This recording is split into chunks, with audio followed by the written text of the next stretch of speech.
Han visto todos estos martes que hemos ido viendo los santos de la iglesia, hemos visto santos de todas las nacionalidades, de todos los siglos, mártires del siglo III, mártires del siglo VI, santos del siglo XVII, de todas las nacionalidades. Y hoy son estos mártires de Japón, estos 26 mártires japoneses, los que la iglesia conmemora el martirio crucificado de niños, jóvenes, de todas las edades.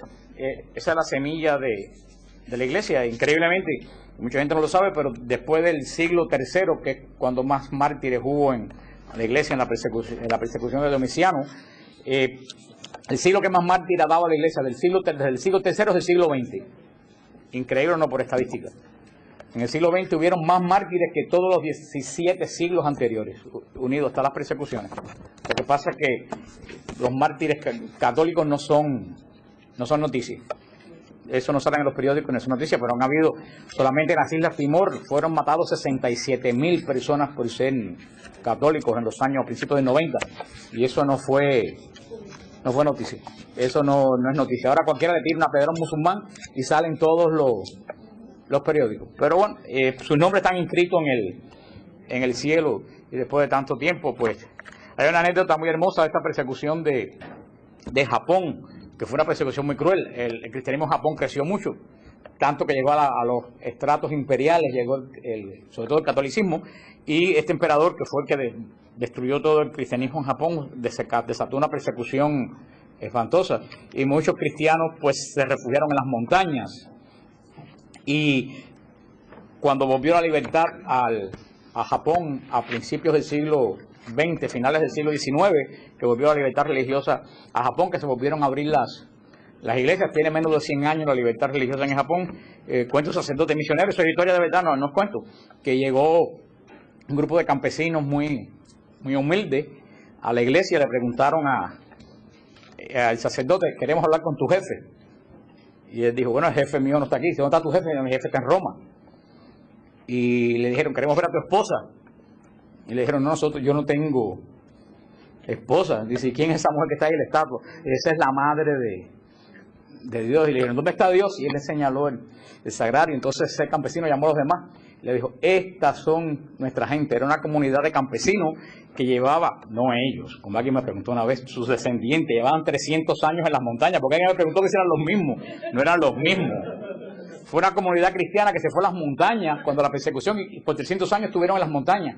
Y se transmitieron unos a otros que a la iglesia que ellos pertenecían, el jefe de la iglesia estaba en Roma. Los sacerdotes no se casaban, honraban a la Madre de Dios, y Dios habitaba en el sagrario en la iglesia. Y ellos fueron de iglesia en iglesia buscando dónde estaba esa característica hasta que encontraron a la iglesia católica. Y no hace mucho se encontraron una comunidad en una zona remotísima de China, una zona que ni se sabía dónde estaba, un pueblo completo de como 900, casi 1000 y pico de personas que habían mantenido desde los años 1800 y pico, habían mantenido la fe entre ellos católica, y se habían ido ordenando sacerdotes, gente del mismo pueblo. Con un catecismo viejo desde el siglo XIX mantenían la fe en la iglesia.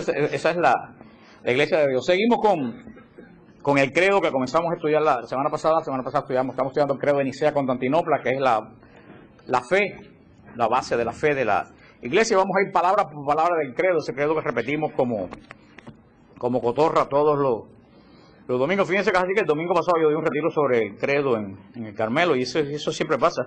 Cuando yo digo las palabras del credo, pues yo digo: creo en Dios Padre, todo el mundo sigue. Hasta la mente, todo el mundo coge el impulso. Pero si yo empiezo a la mitad, nadie sabe qué palabra viene después. Porque lo sabemos de carretilla. Le digo: creo en el Espíritu Santo, Señor y dador de vida, y de ahí me saltan de uno para otro, y si hablo después, porque lo sabemos de carretilla. Y toda nuestra fe se resume en el credo de Nicea Constantinopla, que es el credo que proclamamos el domingo, es la fe de la iglesia. Por eso estamos estudiando palabra por palabra. La semana pasada estudiamos la primera palabra que comienza el credo. ¿Cuál fue la palabra? Creemos. Vimos como la fe era comunitaria. Me faltó solamente una cosa para pasar a la segunda palabra. La semana pasada hablamos que hay dos tipos de fe. Está la fe que salva, hablamos la semana pasada, la fe que salva, que es la respuesta del hombre a la gracia de Dios. Dios nos da la gracia a todo el mundo igual. Ahora depende del terreno bueno que es uno responde a la gracia que Dios nos da a todos iguales, eso es un misterio. ¿Respondemos en qué? En fe. Fe es la seguridad que tenemos de lo que aún no vemos, dice San Pablo. Fe es la seguridad de que no importa qué, Dios tiene control de nuestra vida. Pero está la otra fe que es la que proclama el credo, que es mi adherencia a un cuerpo doctrinal que mantiene, en este caso, la Iglesia Católica, que dijimos que era lo que decir que es los símbolos, una mitad que se encaja con otra mitad. Yo tengo la mitad que coincide con la otra mitad, que es la fe de la Iglesia. Si mi fe coincide con lo que la Iglesia proclama, yo soy católico. Si no, dijimos que si tu fe no encaja con lo que cree la Iglesia, averigua que eres, porque católico no eres. Pero en ese tipo de fe tenemos que distinguir dos tipos de fe, y eso es lo importante, lo último que le voy a decir antes de pasar a la segunda palabra. Hay dos tipos de fe, y eso es muy importante tenerlo hoy muy claro. Está la fe humana y la fe divina. Dos tipos de fe. ¿Cuántos tipos de fe hay? ¿Cuál es la primera? ¿Y la segunda? Divina. ¿Cuál es la fe humana? La fe humana es aquello que yo acepto porque yo lo entiendo. Esa es la fe humana. ¿Por qué es fe humana? Porque yo para aceptarla tengo que entenderla. Si no la entiendo, no la acepto. Esa fe humana. Esa fe, hermano, no es la fe de la Iglesia. Esa fe nos salva. La fe que nosotros proclamamos y la fe que la Iglesia proclama es la fe divina. ¿Cuál es la fe divina? La doctrina que ha sido revelada y que yo, aunque no la entiendo, la acepto. Esa es la fe que salva. Porque la fe humana solamente se basa en ¿qué? En el conocimiento. ¿Y cuántas veces a nosotros el conocimiento nos ha fallado? Pensamos que conocemos algo muy bien, a la larga nos damos cuenta que no conocemos absolutamente nada. Sin embargo, Dios no falla. Por eso lo que Dios ha revelado a través de Jesucristo, yo lo acepto, aunque yo no lo entienda. ¿Dónde se resume eso? Muy claro, en el discurso eucarístico de Jesús en San Juan 6, cuando Jesús da el famoso discurso que le costó más apóstoles y discípulos que todo su ministerio, cuando dijo que no come mi carne y no bebe mi sangre, no tiene vida eterna. Mi carne es verdadera comida, mi sangre es verdadera comida. ¿Qué dijeron la mayoría de la gente que lo seguía? Dice la palabra, lenguaje muy duro es este. ¿Quién lo puede aceptar? ¿Y qué hicieron? Dice que la mayoría se fueron. Se quedó un grupito de los apóstoles. Jesús, que siempre explica las parábolas, cuando el sembrador, recuerdan que le dijo, ahora les voy a explicar lo que quiere decir la parábola, le dijo cuando la parábola del sembrador, Jesús se viró a los apóstoles y en vez de explicarle algo, solamente le preguntó, ¿ustedes se quedan o se van? Y Pedro dijo, ¿a dónde vamos a ir, Señor? Que hayan palabras de vida eterna. Ahí está la diferencia entre fe humana y fe divina. Los que se fueron, ¿con qué creían? Con fe humana. Ellos no entendieron lo que Cristo dijo, se fueron. Los que se quedaron, Pedro y el grupo de los apóstoles, es fe divina. ¿Qué dijo Pedro en otras palabras? Nosotros no entendemos nada, pero si tú lo dices, así debe ser. Esa es la fe de la Iglesia. Pero hoy en día, todo el mundo quiere que para cualquier cosa, como se lo expliqué la semana pasada, que hoy en día todo el mundo quiere que para usar cualquier cosa tenemos que tener la explicación de todo. Hoy todo el mundo hoy en día estamos en la época de la computadora, todo el mundo busca explicación. Pero ¿cuántas cosas tenemos que nosotros usamos día a día que no sabemos la explicación? Algo tan simple como el microwave. ¿Alguien sabe la electrónica del microwave, por qué produce onda? ¿Alguien sabe cómo se forma la onda? ¿Alguna de las damas presentes aquí sabe? Dama, dije dama. ¿Sabe cómo es el proceso de microwave? Si ustedes para calentar la comida necesitan saber el proceso de microwave, ¿qué hacen ustedes?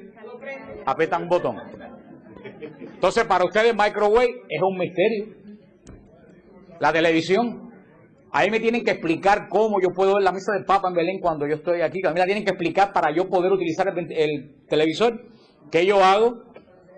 Lo aprendo y lo veo. O sea, estamos rodeados de cosas que nosotros no entendemos. Sin embargo, utilizamos. Pero cuando llegamos a Dios, nos tienen que dar un detalle específico absolutamente de todo.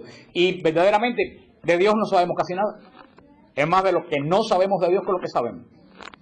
Fíjate que casi todas las características de Dios comienzan con la palabra invisible, imponderable, inaudible. O sea, quiere decir que no sabemos. Solamente sabemos más de Dios lo que no sabemos que lo que sabemos. Y es que nosotros nunca podremos, el día que yo llegue a conocer a Dios, lo más seguro que esté muerto. Como dijo San Agustín. San Agustín dijo, si tú entiendes a Dios, ese no es Dios. Se lo voy a repetir lo que dijo el gran San Agustín. Si tú entiendes a Dios, ese no es Dios. Nosotros jamás podremos entender a Dios. Más fácil que una hormiga aprenda a manejar el Challenger a que tú entiendas a Dios. Y es lo que San Agustín vio cuando andaba meditando, tratando de entender el dogma de la Santísima Trinidad, y estaba caminando por la orilla de la playa, en Cartago, allá en Libia, pensando, ¿cómo es la Trinidad? ¿Cómo tres son uno? ¿Cómo uno son tres? Y vio este niñito, todo el mundo sabe la anécdota, este niñito que cogía un cubo de agua, lo llenaba en el mar, le echaba un huequito. Y San Agustín le preguntó, ¿qué hace? El niño le dijo, estoy metiendo el mar en el hueco. Y San Agustín le dijo, eso es imposible. Y le dijo, más imposible de lo que tú estás pensando.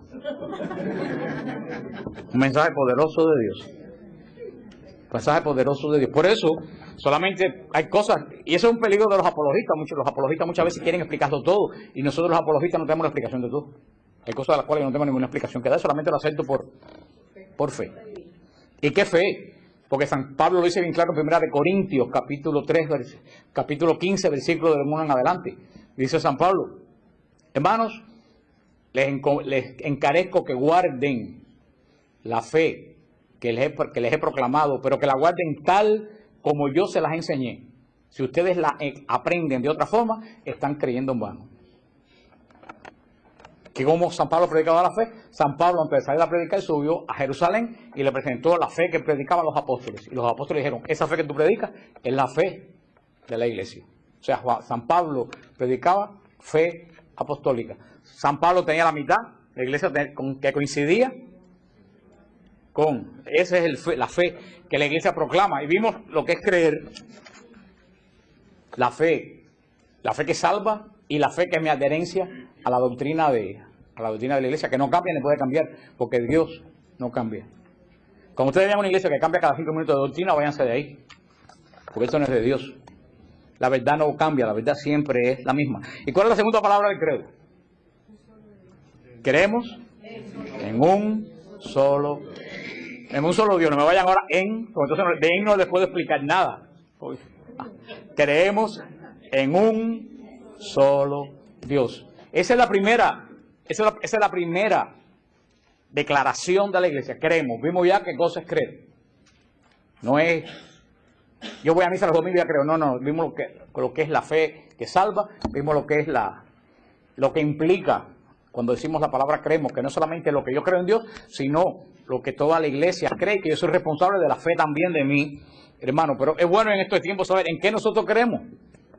Porque hoy en día hay un montón de gente que no sabe, ni siquiera sabe en qué cosa cree.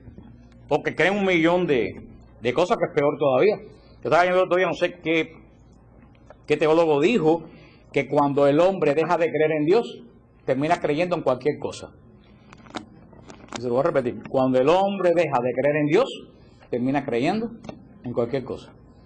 Dejan de creer en Dios y creen en los extraterrestres, y creen en los cristales de cuarzo, creen en la santería, o creen en el budismo, yo no sé, o terminan creyendo en ellos mismos, lo cual es peor todavía. O sea, que cuando el hombre quita su fe en Dios, y lo más maravilla, que no creen lo que dice la palabra de Dios en la Biblia. Sin embargo, cualquier estupidez que le predican por ahí, se la creen y no piden explicaciones. El código de Da Vinci, yo no he visto nada más absurdo en toda mi vida. Y muchísima gente lo aceptó, sin ni siquiera preguntarse si eso es una novela de ciencia ficción o no. Entonces, para la Biblia te piden 400 pruebas. Porque como dice la palabra, como dice el profeta Ezequiel, dejaron los charcos, dejaron los ríos de agua viva para tomar agua en charcos de fango. Por eso que siempre están con sed. ¿Y quién se acuerda del código de Da Vinci? ¿Se acuerdan el anuncio? El código de Da Vinci que iba a hacer estremecer la iglesia. ¿Dónde está el código de Da Vinci? Y ahora saldrá otra estupidez parecida, y habrá quien corra otra vez a decir que eso va a estremecer la fe de Nosotros, la iglesia proclama su fe. Nosotros no creemos ni en el Papa, ni en el cura. Nosotros creemos en un solo Dios. Punto. Lo dice el profeta Jeremías, maldito el hombre que pone su confianza en otro hombre. Si nosotros honramos al Papa, es porque Jesús le dijo, tú eres piedra, y sobre esa piedra edifico mi iglesia. Porque Jesús se lo dijo. Porque si nosotros honráramos al hombre Papa, los que seguían a Juan Pablo II, lo más seguro es que hoy no siguieran a Benedicto XVI. Porque son dos carismas totalmente diferentes. Y los que seguían a Pablo VI no hubieran aceptado a Juan Pablo II. Sin embargo, la iglesia acepta al hombre que esté ahí, no por el hombre. Nosotros no somos seguidores de hombres. ¿Por qué lo aceptamos? Porque Jesús lo designó. ¿Por qué honramos a María? Si en vez de María, la madre de Jesús hubiera sido Juana, ¿a quién nosotros honráramos? A Juana. Nosotros honramos a María porque Jesús, o sea que todo lo que hace la iglesia no es la persona. Nosotros cuando vamos a algo en la iglesia y le damos honor es porque antes que nosotros, Dios lo designó, lo honró. Por eso que la iglesia dice, cuidado, nosotros no creemos en hombres, nosotros creemos en un solo Dios. Declaramos nuestra fe monoteísta. Nuestra fe es una fe monoteísta. Es la fe de Abraham, es la fe del pueblo judío. Ojo, que no puede ser monoteísta es el mismo Dios que nosotros. Porque Akenatón, uno de los faraones egipcios, creía en un solo Dios que era el sol. ¿Era un solo Dios? ¿Eres Dios de nosotros? No. Cuidado, porque la gente dice, no, los musulmanes tienen el mismo Dios que nosotros. Yo tengo mis dudas de que el Dios de los musulmanes sea el mismo Dios que nosotros. Porque lo que ese Dios habla no es lo mismo que habla el Dios de la Biblia. Habla dos cosas totalmente diferentes. Así que ellos digan que son descendientes de Ismael, también lo dudo muchísimo. Yo puedo decir que desciendo de la reina de Saba. Y habrá quien se lo crea, si creen que el sapo ese es Jesucristo hombre en el Doral, pues bien pueden creer que yo soy descendiente de la reina de Saba. Creemos en un solo Dios. Y aquí viene el gran misterio, que no se lo puedo explicar porque si San Agustín no lo entendió, ¿qué va a quedar para mí? De la Trinidad. No entendemos la Trinidad. Yo siempre lo he dicho, no traten de entender la Trinidad. La Trinidad no se entiende, la Trinidad se adora. La Trinidad es el misterio de Dios. Tú no puedes penetrar el misterio de Dios. Lo único que yo le puedo decir de nuestra fe monoteísta, que creemos en un solo Dios, es que hay gente que dice, pero es que 3 no puede ser 1. Yo te demuestro a ti que 5 es igual a 1. En este momento te demuestro que 5 es igual a 1. ¿Cuántos dedos hay aquí? ¿Cuántas manos hay? 5 es igual a 1. Entonces, ¿por qué 3 no pueden ser igual a 1? Tan sencillo como eso. Yo no te voy a explicar la Trinidad, pero te voy a explicar que es una contradicción. ¿Cuántos dedos tiene la mano? 5. ¿Cómo son cada uno en referente al otro? Totalmente diferente. Uno más gordo, uno más flaco, uno más largo. ¿Para qué se usan los dedos? Tienen funciones diferentes. Con este nos rascamos el oído. Algunos se los meten en la nariz, los que son puercos. Con estos dos nos abrochamos. Nadie ha visto que trata de abrocharse los botones con estos dos dedos. ¿Ustedes han visto? O que alguien se mete la nariz de dedo. ¿Ustedes han visto alguna vez alguien que se mete la nariz de dedo? No. Cada dedo tiene una función. Ni voy a decir para qué se usa. Sobre todo en Miami por la mañana cuando uno va para el trabajo en el tráfico. Cada dedo tiene una función. Atiendan que esto es serio. Son 5 dedos totalmente diferentes, con funciones diferentes, pero compuestos de la misma sustancia. ¿De qué se compone cada dedo? Carne, uña, hueso, tendones, venas, sangre. Pero los 5 dedos diferentes de una misma sustancia forman una sola mano. Así es la Trinidad. La iglesia no dice que 3 dioses son un Dios. Eso sí es una contradicción. Como decir que 5 dedos son un dedo. Eso es una contradicción. La iglesia no dice que 3 dioses son un Dios. La iglesia dice que 3 personas son un Dios. 3 personas diferentes, como los 5 dedos de la mano. El Padre no es el Hijo no es el Espíritu Santo. 5 dedos diferentes, 3 personas diferentes. Las 3 personas de una misma sustancia. ¿Qué sustancia? La sustancia divina. La mano, 5 dedos diferentes de una misma sustancia. Cada de las 3 divinas personas con funciones diferentes. Los 5 dedos con funciones, pero forman un solo Dios. Eso es la explicación de la Trinidad. Más allá no podemos llegar. No es una contradicción, es un misterio. Contradicción fuera si dijéramos que 3 dioses son un Dios. Eso si fuera una contradicción. ¿Ustedes entienden lo que yo les digo? Bueno, más allá, el que le diga que le va a explicar el misterio de la Trinidad más allá, yo no sé qué le va a explicar, pero tengan cuidado con lo que le vaya a decir, porque eso es misterio profundo. que nos lo presenta muy bien el hermoso cuadro ese de los tres ángeles sentados alrededor de la mesa.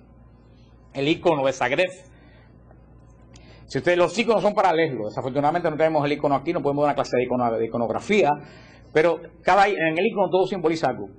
Los tres ángeles son las tres divinas personas. La mesa donde están sentados es el universo. Si ustedes se fijan en el icono, dos de los ángeles tienen las manos puestas en la mesa. Una de las personas, de los tres ángeles, no tiene la mano puesta en la mesa. El que no tiene puesta la mano en la mesa es el Padre, el que no se mezcla con la creación. Los dos que tienen las manos en la creación, en la mesa, son el Hijo y el Espíritu Santo, que son los dos personas de Dios que se mezclan con la creación. A través de Cristo vamos al Padre y a través del Espíritu Santo nos viene la gracia. El Padre que permanece inaccesible. Pero tengan mucho cuidado con toda esa gente que ha cogido tanta confianza con Dios. Dice, eres mi socio. Esa persona que dice que Dios es su socio, que chucho y no sé qué cosa. Yo le digo que lean el Apocalipsis, capítulo 4 del Apocalipsis. A ver si los ángeles y los mártires tratan así a la divinidad. Cuidado. Y es lo que nosotros no tenemos el concepto. Y vamos a verlo cuando el credo se desarrolla en las tres divinas personas. Pero el Padre es... Nadie sabe qué cosa es el Padre. Es un espíritu que cree, que ama y que conoce, pero es algo tan grande, algo tan inaccesible, que ninguno de nosotros ni remotamente podemos llegar a imaginar qué cosa es el Padre. Por eso dice la palabra de Dios en el Antiguo Testamento que ve al Padre, nadie puede ver al Padre y seguir viviendo. Es como Ícaro, la leyenda de Ícaro, que cuando se arrimó al sol, se quemó y se cayó a la tierra. Es tan grande, tan poderosa la presencia del Padre que ningún ser humano en la carne mortal puede ver ni siquiera la espalda del Padre. Por eso que solamente al Padre llegamos por las dos personas de la Trinidad, que yo digo que son las manos de Dios, las dos personas de la Trinidad que están cerca de nosotros, que es el Hijo y el Espíritu Santo. Que como decía en el retiro el otro día, que para que nosotros entendamos, no es que el Hijo y el Espíritu Santo son menos que el Padre. Porque dicen, bueno, Jesús dice que el Padre me envió. Lo que entonces es el Hijo, Jesús, es menos que el Padre, porque el Padre lo mandó. Carlos, un favor. Un favorcito. Acá, tráeme la cesta que es de la Virgen María.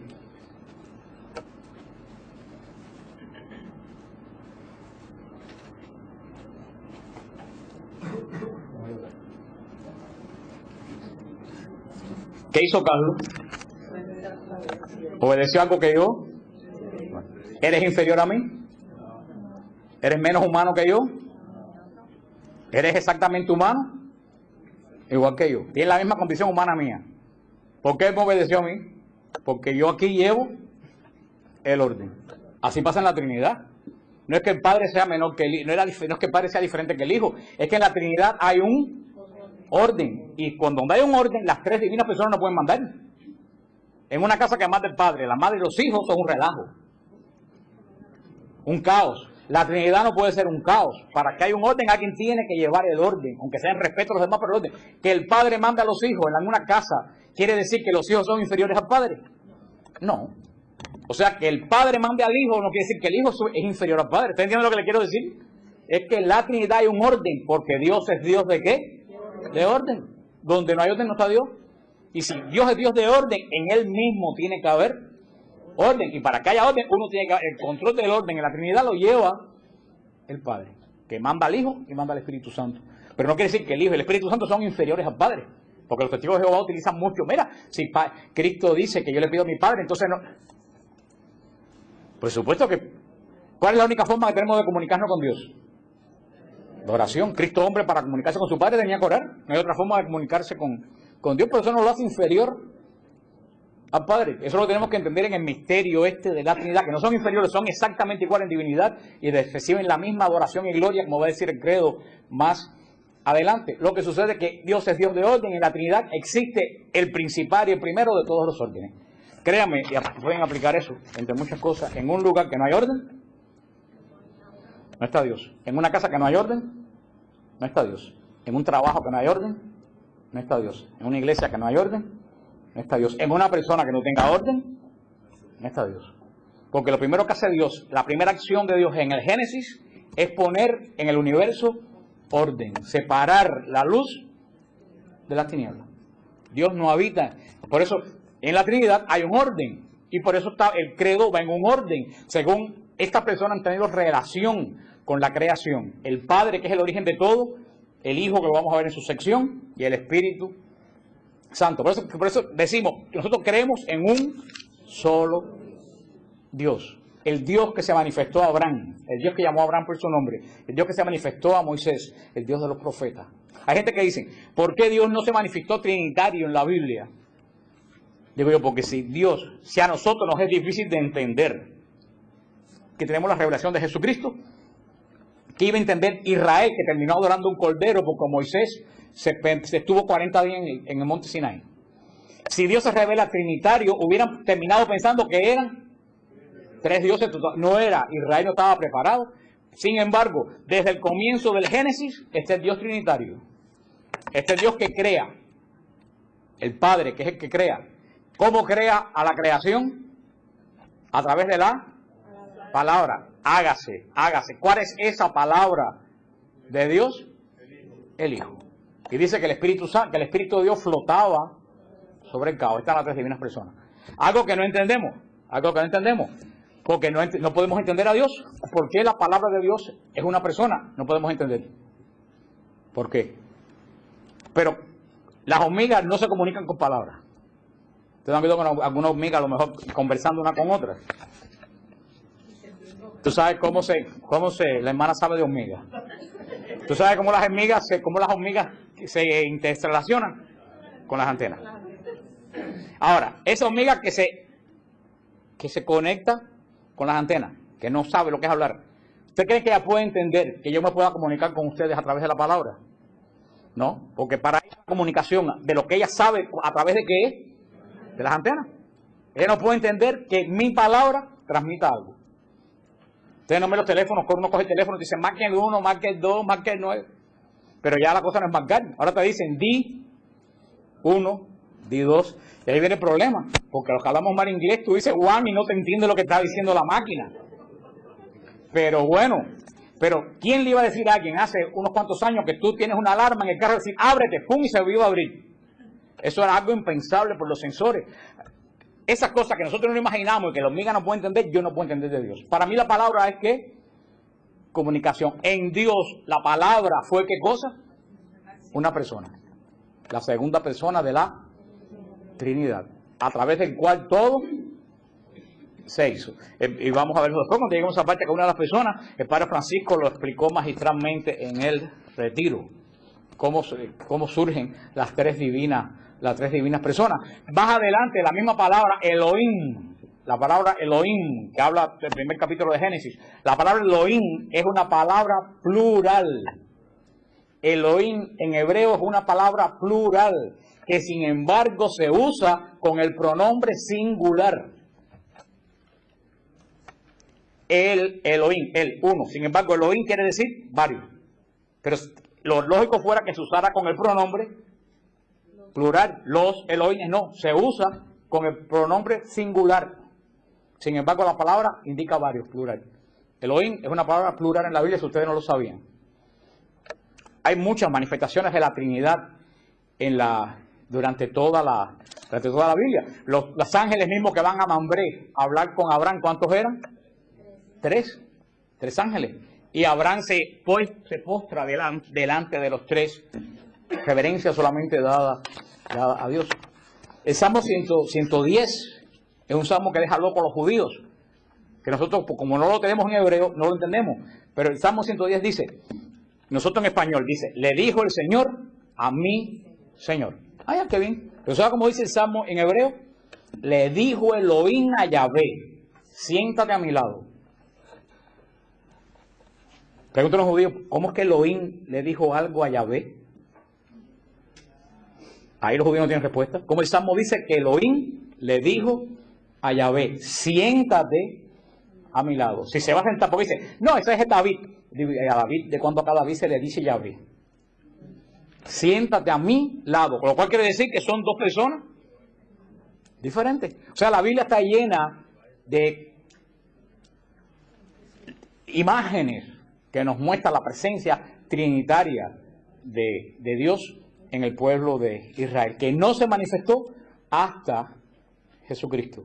La primera gran teofanía trinitaria fue en el Jordán, cuando está Cristo en el agua, el Espíritu Santo viene sobre él en forma de paloma, y el Padre dice, ahí está mi Hijo muy amado. Es la primera teofanía de la Trinidad, la primera revelación de la Trinidad. El Hijo en el agua, la paloma, el Espíritu Santo sobre él y la voz de Dios del cielo.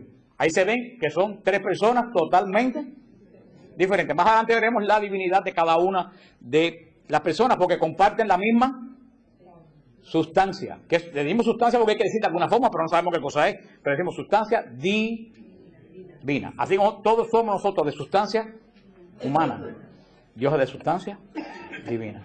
Ahora bien, y lo vamos a ver más adelante en la parte de la iglesia, nosotros que somos de sustancia humana, tenemos sustancia divina dentro. ¿Qué sustancia divina la que tenemos dentro? No, la gracia. Porque el alma tuya y el espíritu tuyo sin el bautismo está muerto. ¿Qué es lo que le da vida al espíritu tuyo? La gracia, cuando Dios te reconoce como hijo. Cuando tú recibes la gracia en el bautismo de hijo de Dios, tú te vuelves casi, voy a decir casi divino.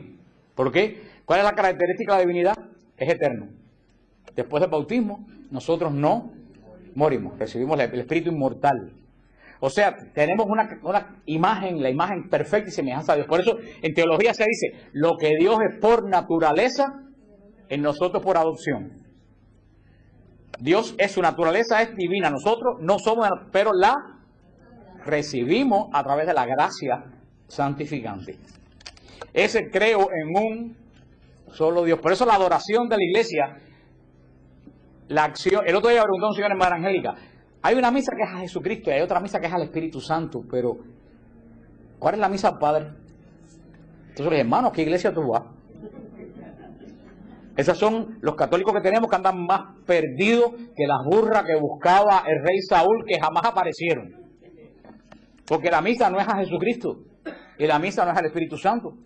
La misa va dirigida al Padre a través de Cristo bajo la unción del Espíritu Santo. La misa es la acción trinitaria por excelencia sobre la tierra. Aquí tenemos a lo mejor tenemos un culto al Espíritu Santo porque somos carismáticos. Ustedes van a un culto de adoración eucarística, es un culto a Jesús, cuando hay adoración aparte en la Eucaristía. Pero la misa, fíjate que las oraciones nunca comienzan Jesús, ni Espíritu Santo, ni Virgen María. Todas las oraciones de la misa comienzan con ¿qué palabra? Padre. Vamos a ti, ¿con qué termina? En el nombre de Jesús, o por Cristo nuestro Señor. Va al Padre por la unción del Espíritu Santo que nos congrega a través del nombre de Jesús. La misa es la acción perfecta trinitaria. Es una acción totalmente, es la acción por excelencia de la iglesia trinitaria, es la Eucaristía. Por eso es que el Santo Padre ha dicho un millón de veces a la renovación carismática, no hay misa de sanación. No se debe usar la palabra voy a la misa de sanación. Porque cuando tú pones una misa de sanación, quitas el énfasis de lo que es la misa. Cuando tú dices voy a la misa de sanación, ¿cuál es el énfasis de la misa? ¿Y quién es el personaje principal? Yo. Porque yo voy a ver si me sano yo. Ninguna misa es para ti. La misa es para el Padre, a través del Hijo, por el poder del Espíritu Santo. ¿Que se sana la gente? Claro que se sana. Pero no podemos decir que la misa es de sanación porque quito la acción trinitaria de la misa y la pongo en el ser humano. ¿Ustedes entienden eso? Y seguimos diciendo misa de sanación. Uno puede decir, voy a la misa donde van a orar por sanación. Es otra cosa diferente. Pongamos una acción trinitaria donde el Espíritu Santo final se va a derramar. Pero la acción de la misa no es para sanar, porque todas las misas son de sanación. Si tú tienes fe. Ahora creo en un solo Dios. Ese Dios que creemos no es un Dios nebuloso que está por allá arriba. Es un Dios que se involucra en la historia. Y es un Dios que tiene nombre. El Dios de nosotros, que es el Dios de Israel. Por eso el Nuevo Testamento es la secuencia del Antiguo Testamento. ¿Y quién es el puente entre el Antiguo Testamento y el Nuevo? Jesús. Tenemos que entender verdaderamente la revelación de Dios. Dios se revela a Abraham, pero Dios se revela a Abraham solamente como comienzo del pacto, le da la promesa. Sin embargo, todo pacto tiene una cláusula que tú tienes que cumplir. Esa cláusula de lo que hay que cumplir en el pacto, ¿a quién se la da? A ver.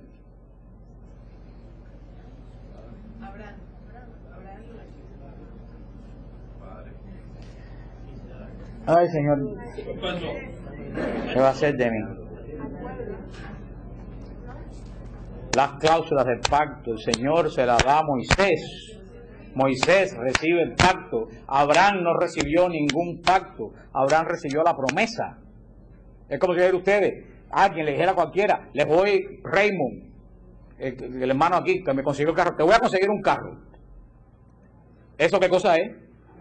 La promesa. Te voy a conseguir un carro. Ahora, ¿cuándo la promesa se cumplió? Cuando tuve el carro. Pero antes de tener el carro, ¿qué tuve que hacer? El financiamiento. Porque Raymond no me lo regaló. Y para el financiamiento que tuve yo que conocer el nombre de quien me lo iba a financiar. Porque ustedes no hacen financiamiento. Ah, ponme el banco que tú quieras ahí. Más vale ustedes averigüen con quién ustedes van a financiar y qué interés van a tener cuando hacen ese pacto con el banco. Dios le da la promesa a Abraham, le da la promesa, pero no le da la acción. El contrato, ¿a quién se lo da? A Moisés. Y cuando le da el contrato a Moisés, le dice a Moisés con quién va a ser el contrato. Hasta ese momento se identificaba a Dios, el Dios de Abraham. El Dios de Abraham, el Dios de Isaac, el Dios de Jacob. El Dios de la promesa. Pero en el Sinaí, Dios va a dar un poco más de él. En el Sinaí, cuando el Moisés, en ese hermoso pasaje de la salsa ardiendo, que no nos da tiempo de leerlo porque nos queda 15 minutos nada más o 20 minutos, en ese hermoso pasaje de la salsa ardiendo, en el Éxodo, cuando Moisés ve la salsa que ardía y no se consumía, y hay que ver lo que es una salsa en el desierto, que es una matita seca de ese tamaño así, que usted le prende candela y enseguida vuela. Por eso que a Moisés le llamaba la atención que aquella salsa ardía y no se consumía. Cuando va y Dios le dice, Moisés, quítate los zapatos, porque esta tierra que pisas es tierra santa. ¿Por qué era tierra santa? Porque la sombra de la zarza daba en la tierra. ¿Y quién estaba en la zarza? ¿Quién hablaba desde la zarza? Dios, el poder de Dios. Y por eso cuando Dios le dice a Moisés lo último en la vida que Moisés quería oír. ¿Por qué había salido Moisés de Egipto? Huyendo del faraón. Era príncipe de Egipto, adoptado por la hija del faraón, y había matado un capataz porque maltrataba a la gente de su pueblo, a los hebreos. Y Moisés se fue al desierto huyendo a la ira del faraón, porque nada más y nada menos que el faraón lo conocía perfectamente bien, porque Moisés se crió en el palacio del faraón. Y cuando se acerca a Dios, en vez de Dios decirle, ven para acá que te voy a cuidar, le dijo, quiero que vayas a ver al faraón. Y Moisés dijo, ¿a quién? Y Dios le dijo, al faraón. Dijo, mira que yo soy gago, soy tartamudo, no sé hablar. Dijo, al faraón. Mira, manda a Aarón, que habla mejor que yo. Al faraón. Pero entonces Moisés le dijo la palabra, una pregunta muy, muy simple. ¿Quién tengo que decir que me manda? Porque Egipto tenía decenas de dioses, Anubis, Osiris, Isis, tantos dioses. ¿Cuál de los dioses tengo que decir? Parece que el rey llevaba 400 años esclavo en Egipto. Y lo único que tenía era el recuerdo que el Dios de Abraham le había dado una promesa. Más nada, 400 años. Ya la cosa estaba como un poco... Y Dios le dice, Dios le da la gran respuesta. Yo soy el que soy. ¿Qué no fue las palabras que Moisés oyó en la zarza ardiendo? Más o menos por la fonética del hebreo, hoy en día se ha podido reconstruir lo que Moisés oyó. Lo que Moisés oyó, que Dios le dijo, fue algo semejante a él. Ejeye, Asher, Ejeye. Yo soy el que soy. Y entonces, Otra gente dice que es Yahweh, Asher, Yahweh. Yo soy el que soy. Alguna gente dice, es Yahvé, Jehová, es el nombre de Dios. Ni Yahvé ni Jehová es el nombre de Dios. Dios no dijo yo soy Jehová. Primero, no, jamás Dios pudo decir que era Jehová, porque los judíos no tienen el sonido J en su vocabulario hasta el día de hoy. En Israel no existe la palabra J. No existe. Entonces, descarten la palabra Jehová, porque ningún judío puede pronunciar la palabra Jehová. Así que esa palabra está totalmente descartada. Lo que más cercano que pudo haber llegado a sonar es Yahweh. Pero a mí tampoco me gusta usar Yahvé, porque Dios tampoco se llama Yahvé. Porque lo que dio Dios en el monte Sinaí no fue un nombre propio, fue una definición de quién es Él. Moisés le preguntó, ¿quién tú eres? Y le dijo, olvídate de quién yo soy. Yo soy el que soy. Punto. ¿Qué es lo que le quiso decir? Más que yo, no hay nadie. Y eso fue lo que Moisés oyó. Eyehé, Asher, Eyehé. Yo soy. Eso es una de las definiciones más poderosas de Dios. Ni me pregunta quién soy, porque yo soy el que soy. Soy tan poderoso que no necesito nombre, porque no hay nadie más. Porque ¿para qué se usa el nombre? Para identificarnos unos con otros. A Dios hay que identificarlo de otro Dios. No hay más ninguno. Los judíos piadosos con quien yo he hablado dicen que lo más cercano a Eyehé, Asher, Eyehé, lo más cercano que hay de definición es la palabra el eterno. Dice que es la definición más cerca que hay. El eterno. Yo soy el que no tiene principio ni fin, el que siempre estoy. Otros dicen que la definición más cerca de esta palabra es el que da vida a lo que existe. Es como se define. Pero eso no es nombre. Por eso no me gusta el nombre de Yahvé ni el nombre de Jehová. Dios no se llama ni Yahvé ni Jehová. Pero Dios desde el comienzo se define Él quién es. Yo soy el que soy. Hermano, eso descarta cualquier tipo de adoración a cualquier otra criatura. Dios es el que es. No hay más ninguno. Y es lo que hacía la gran oración de la gran Santa Catalina de Siena, que ella oraba y decía, Señor, tú eres el que eres y yo soy la que no soy. Algo muy poderoso. Tú eres el que eres y yo soy la que no soy. O sea, todo lo que yo tengo viene de ti. Desde esa definición de Dios no hay cabida para ninguna otra creencia ni para ningún otro Dios. Nuestro Dios es excluyente. Yo soy el que soy. Los judíos no decían esta palabra. ¿Por qué no decían esta palabra? Porque los judíos pensaban que si tú conocías el nombre propio de la persona, o que más que nombre es definición, tú sabías quién era la persona. Por eso que ustedes van a ver que en todo el Antiguo Testamento no se menciona al diablo por su nombre. Porque ellos decían, si pronunciamos el nombre del diablo, conocemos al diablo. Y ese es mejor no conocerlo. Por eso cuando hablaban del diablo, le ponían el nombre de un rey que atacaba a Israel. Lo llaman el rey de Asiria, el rey de Egipto. Un rey que iba en contra del pueblo de Dios, pero nunca lo llaman por su nombre, solamente en el libro de Job. Porque los nombres que se ponían en Israel eran, si ustedes, Isaac, el que se ríe. ¿Por qué? Porque Sara se rió. O sea, decía algo de la historia de Isaac. Tengo un hijo primogénito, Josué, Dios salva. ¿Qué hizo Josué? Entrar al pueblo de Dios en la tierra prometida, la salvación. Los nombres en Israel no es como ahora, que cualquiera pone nombre a lo que le viene la gana. Por eso los judíos no pronunciaban el nombre de Dios, porque conocer el nombre de Dios es conocer la esencia de Dios. Por eso este nombre no se pronunció en Israel, sobre todo después del exilio babilónico. Entonces solamente los judíos ponían las 4 primeras consonantes, porque en el idioma hebreo no hay vocales. Hasta el día de hoy no hay vocales, solamente consonantes. Hasta el día de hoy, ¿qué ponían? Las 4 consonantes de yo soy el que soy. Las 4 consonantes. ¿Qué es eso que ustedes ven que los judíos se ponen ahí veces aquí, que parece un camellito?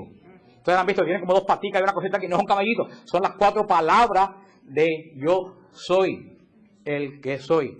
Pero como el nombre no se pronunció, porque no se podía pronunciar, el sonido del nombre se perdió.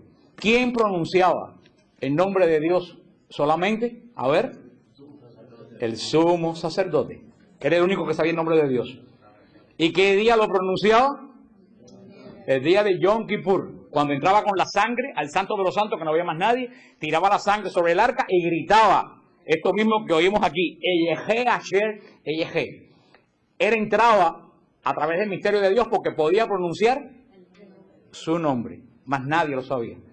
Por eso que nadie entiende, cuando el sumo sacerdote Jueves Santo se enfrenta con Jesucristo atado frente a él, y el sumo sacerdote le dice a Jesús, en nombre de Dios vivo, tú eres el Mesías. Jesús nunca había dicho, Jesús nada más que le dijo que era el Mesías a la samaritana. Es la única persona que Jesús se reveló como Mesías, a más nadie. Pero el sumo sacerdote pone a Jesús bajo juramento, en el nombre del Altísimo. Dime, tú eres el Mesías. Jesús, que es judío y está bajo la ley, tiene que obedecer a esa pregunta porque está hecho bajo el nombre de Dios. ¿Y qué le contesta a Jesús, el sumo sacerdote? ¿Tú sabes lo que Jesús le dijo al sumo sacerdote? Eyehe Asher Eyehe. Jesús le dijo al sumo sacerdote la palabra que nadie... Pues Jesús le dijo al sumo sacerdote, yo soy el que soy. Por eso que el sumo sacerdote cogió la ropa y se la rasgó. Porque uno dice, bueno, si le preguntó y le dijo que sí, ¿por qué se puso bravo? Porque él oyó lo que en su vida se imaginó que podía oír de un ser humano. Ese muchacho que estaba delante de él le dijo, yo soy el que hablé con Moisés en la salsa. Por eso que dijo, no hay que oír nada más, es reo de muerte, porque eso era condena a muerte en Israel. Esas son las cosas del Evangelio que uno se pierde. Para mí ese es el momento más solemne del Evangelio. Para mí ese es el momento más solemne, porque fíjate, está el custodio del nombre de Dios. El sumo se enfrenta ¿con quién? Con Dios, con el Dios que él custodia, y no lo conoce. Así no nos podrá pasar a cada uno de nosotros. Decir que creemos en Dios un día encontrarnos de cara a cara con el Dios que nosotros decimos que no lo reconocer, porque no se ajusta a lo que yo pienso que es Dios. Pues vamos a hablar la semana que viene, la idolatría moderna. En Israel, los judíos, para no pronunciar el nombre de Dios, se usa mucho el nombre de Dios. Se usa Elohim, que es un nombre que se usa cultural. Ese nombre no se usa en la calle. Elohim es el nombre de las grandes oraciones del pueblo de Israel. Es el nombre cultural, el nombre de Dios. Elohim Yahá, también se le dice Eloá, se le llama a Dios. También Eloheinu, nuestro Dios. Eloheinu quiere decir nuestro Dios. Un nombre que ustedes conocen mucho de Dios, que es un nombre muy hermoso del Antiguo Testamento de Dios. El Shaddai, que quiere decir el Altísimo. El Shaddai quiere decir el Altísimo, que viene de Shomer Daitot Yisrael. El Shaddai viene de esta palabra muy hermosa, Shomer Daitot Yisrael, que quiere decir guardián de las puertas de Israel. Esa es la traducción del Shaddai, el que guarda las puertas de Israel. Es un nombre hermoso.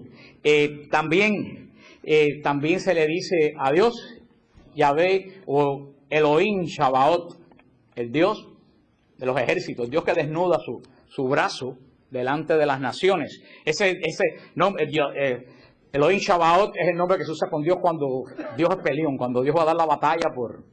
Si ustedes van a clamar a Dios como el Dios que tiene que dar la batalla por ustedes, clamen el nombre de Elohim o Adonai Shabaot. Uno de los nombres más comunes de Dios en Israel, que todos conocemos, Adonai.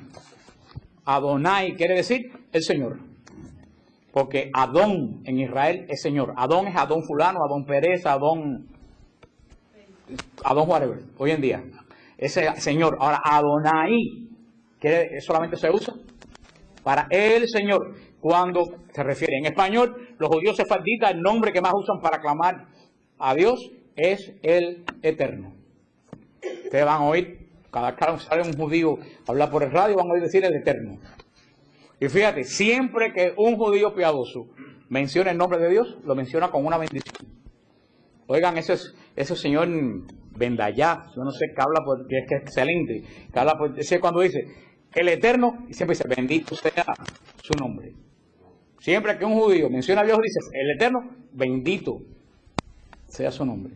Y eso nos llama a nosotros un poco a decir, no usamos nosotros demasiado profanamente el nombre de Dios. Porque eso no, si Dios y Dios, no usamos, no, ni ya cuando lo dice blasfemia, pero en la conversación diaria, no usamos, y eso es lo que vamos a ver después cuando vemos los mandamientos, no utilizar el nombre de Dios. Eso no es solamente para juramento, eso es no utilizarlo. El nombre de Dios es santo, es lo que nos muestra la esencia de quién es Dios. Y más adelante, el nombre perfecto de Dios es Jesús, el nombre que está. Pero eso lo vamos a ver más adelante cuando entremos en Jesús. Estamos solamente en la primera característica de Dios, que creemos en un solo Dios. El Dios que le dio la promesa a Abraham. El Dios que se reveló a Moisés y le dio pacto a Moisés. El Dios que guió a Israel en todo su caminar hasta el encuentro con Jesucristo. Esa es la primera persona con quien la iglesia te presenta en el credo. Creemos en un solo Dios. Ese Dios que es familia, ese Dios que no es un Dios solitario, es un Dios que es amor, porque el Padre ama al Hijo y el Hijo ama al Espíritu Santo y los tres se aman entre sí. Es un Dios que es esencialmente amor, por eso que Dios es amor, porque sería muy triste un Dios solo, por ahí arriba perdido solo. No es uno solo, Dios es una familia. Y por eso que el núcleo del amor de la tierra es la familia. Y por eso que el diablo odia la familia. Porque atacando la familia, está atacando la esencia de Dios que es familiar. Y ese gran ataque, el demonio a la familia, como no puede lanzarse contra la Trinidad, se lanza contra la familia. Y así mismo es donde se crea, Dios crea vida. ¿Qué se crea en la familia? La vida. Por eso la familia es reflejo de la Trinidad. Por eso, la semana que viene vamos a ver la primera característica que nos presenta la iglesia de Dios. Estamos hablando en este momento del Padre. Decimos, creemos en un solo Dios. ¿Cómo sigue? Tú ves, me encanta. Cada vez que yo pregunto, llevo 15 años hablando de lo mismo. Nunca nadie me ha dicho, cada vez que pregunto, ¿cómo sigue? Padre Todopoderoso. ¿Quién le dijo a ustedes eso? ¿No ve que andamos mandados a correr? Creemos en un solo Dios que es Padre. Punto. Esa es la primera característica de Dios. La segunda característica, todopoderoso. Pero siempre decimos, creemos en Dios, Padre todo. Y si los dejo siguen por ahí para allá, creador del cielo y de la tierra, de todo visible e invisible. Donde quiera, yo daba clase de bautismo todos los martes, antes de las clases bíblicas. Que decía, creemos en un solo Dios. ¿Cómo sigue? Padre todopoderoso. ¿Tú sabes por qué? Eso vamos a ver la semana que viene. ¿Tú sabes por qué? Porque cada uno de nosotros hemos perdido el concepto de que Dios es Padre. Hemos perdido el concepto de que Dios es Padre. Eso es lo que vamos a ver la semana que viene. Hoy nos quedamos con este Dios que ya lo empezamos a conocer porque se revela. No es un Dios nebuloso. Fíjate que nuestro Dios es un Dios que anda como el de la nueva era, que anda por las galaxias, es una energía que está perdida por yo no sé dónde, o que está en una mata de plátano, yo qué sé. Ese no es nuestro Dios. Nuestro Dios es un Dios que desde el comienzo de la historia se muestra a su creación y se revela a su creación. Pues se reveló a los primeros padres, después por el pecado, cuando se separaron los padres, que se empezó a cumplir la promesa, se revela a Abraham. Y esto es lo más interesante, que si los hombres hubieran inventado a Dios, Dios se hubiera aparecido en la historia de los hombres, si el hombre lo inventa, con un recado que al hombre le gustara. Sin embargo, hemos visto en toda la historia de la salvación que Dios siempre se aparece con el mensaje que menos la gente le gusta. Quiero oír. ¿Qué le dice a Abraham? Ay, qué bien estás, quédate. No, vete a la tierra que yo te voy a dar. Deja todo lo que tienes. ¿Qué le dice a Moisés? Regresa a donde tú no quieres ir. Si hubiera sido un Dios inventado, jamás en la vida le hubiera hecho a Moisés que regresara al faraón, no hubiera hecho a Moisés príncipe del desierto. Y ahí hubiera seguido la historia. Sin embargo, vemos que es un Dios que se encuentra, vemos a través de toda la historia de la salvación, que es un Dios que lleva al hombre a empujones continuamente. A empujones continuamente. Siempre el hombre no quiere ir. Si fuera un Dios creado, el Dios pensara exactamente igual que el hombre. ¿Cómo era el Dios de los romanos? Igualito a los romanos, borrachos, lujurios, son mentirosos, era creado por ellos. Nuestro Dios no se parece a nosotros. Y con los apóstoles, que te menos.